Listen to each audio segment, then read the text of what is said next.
So I got a brand new rear tire and tube installed, and I'm working on the forks up here, putting the new front tire on, as well as some new fork seals and fork rubbers. And I noticed that the steering stabilizer here, you can see the steering stabilizer bracket right here, it's snapped. There's like, I don't know if it's torn or whatnot, but so there's no steering stabilizer adjustment. It's just floppy, I guess you would say. And then also I noticed that the steering stabilizer knob has these holes drilled into it, which I don't know, I'm not a huge fan of. To me it kind of looks a little tacky, but it's coming along. So I have all the oils drained. You can see here, this is the rear drive oil. I can only imagine that this is 20 plus year old oil. It doesn't look too bad, but I'm sure it's deteriorated and not doing its job as gear oil. And also the drain plug here doesn't have any major metal buildup or anything, which wouldn't be that big of a concern, but typically it does have like a little Christmas tree of metal shavings or something on there, which really isn't that big of a deal as long as there's no huge metal pieces. This is your drive shaft oil. This is often neglected. It's from that drain plug right there.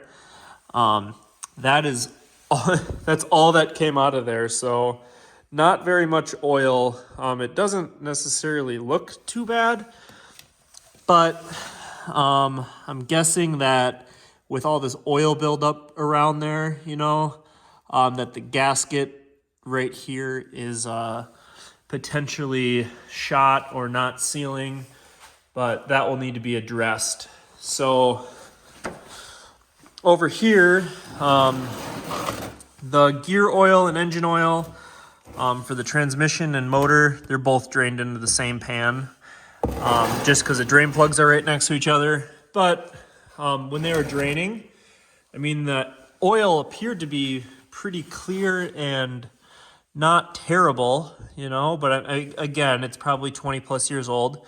This is the drain plug for the transmission, which does have a little bit of kind of metallic buildup.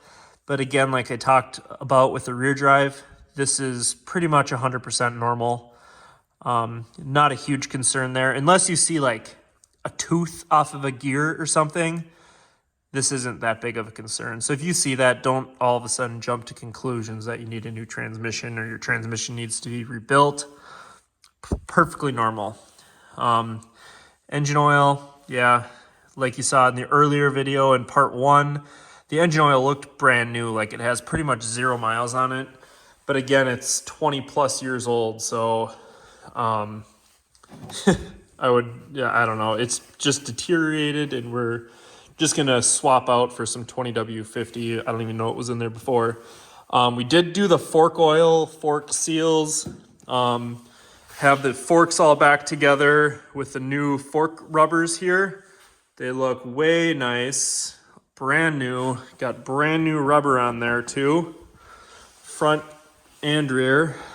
Everything's all back together. So we're gonna go ahead and put a new oil filter in it, transmission oil, engine oil, rear drive oil. Probably have to look at that seal back there, but we're getting there. Hopefully we'll be able to fire it up soon. With this is just a ratio, right? And that little bit of oil that's in there is from the rear drive, but I'm just gonna show you this fork oil by pouring it into a clear container.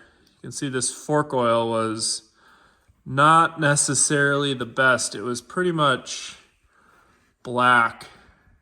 You can see a lot of, the forks are pretty worn out. You can almost see some like bushing material or something from the forks. So I'm sure if this guy remembers what this bike used to ride like in whenever the last time was that he rode it, just with the suspension, I'm sure he's gonna notice a huge difference. So he should be pretty happy about that. So I'm putting fork oil in the fork legs after I've installed the boots and seals and kind of rebuilt the front forks. and I took off the caps up top to put fork oil in, and I noticed, I don't know what this is, it looked like a bolt or something with a hole drilled in the center. So I've never seen anything like that.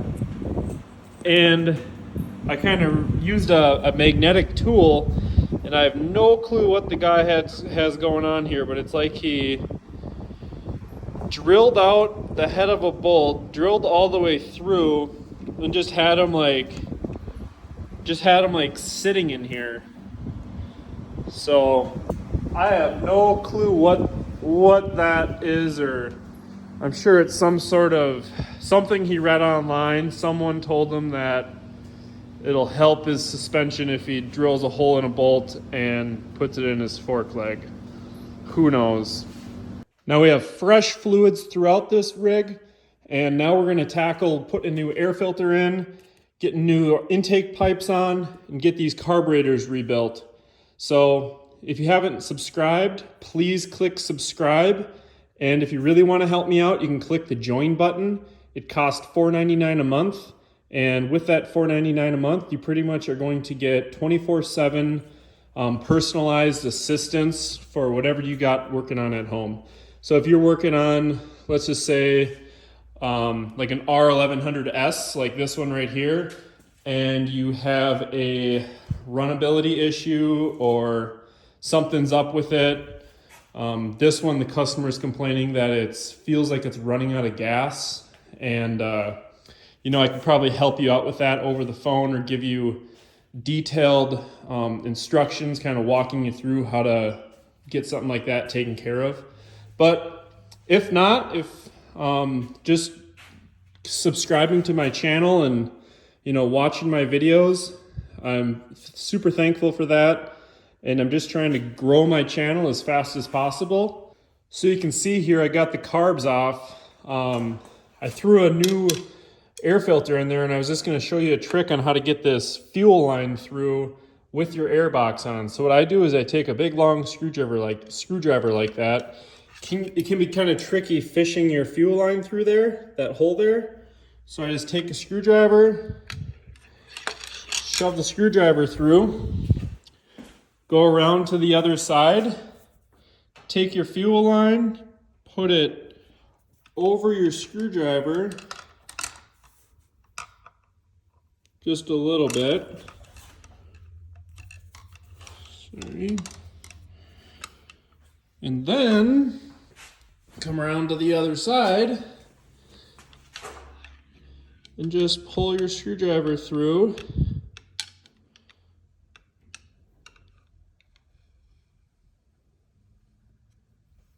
Just like that. Undo that, and there we are. And that's just a quick, easy way to get your fuel line through. And I'm just gonna let that hang out like that until we get our carburetors rebuilt here. Welcome back. So I have completely gone through the carburetor on this R75, replacing all the gaskets and seals, O-rings. I did a separate video on the rebuild procedure of this carburetor, kind of covering all the technical aspects of it. So I'll link that below. I'm not sure if I'll be coming out with a video on the carb rebuild before or after I upload this video, but either way, I will link it below. Replaced the intake boots, like I said before, air filters done. We got all new fuel line here, fuel filters, just because I did clean out the inside of the tank, and they're, I'll never get all the debris and stuff out of there, but I got majority of it. New petcocks here, so we just got new fuel filters just to catch whatever little bit is gonna potentially get in the carburetor and clog up a jet. So brand new petcocks that are nice and smooth. Yeah, like I said, rebuilt carburetors, fuel line.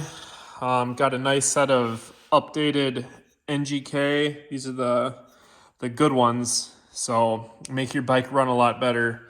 NGK, plugs and wires.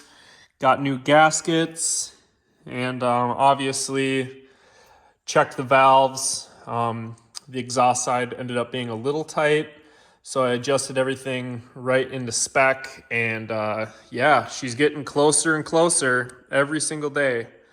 So this is probably it for part 3, but stay tuned for part 4, where I think we're going to be tackling the electrical system, getting a new battery in this thing, probably doing some stuff up front here, and seeing what else we got going on with this electrical kind of nightmare. But either way, have a safe ride and stay tuned for part 4. Thank you.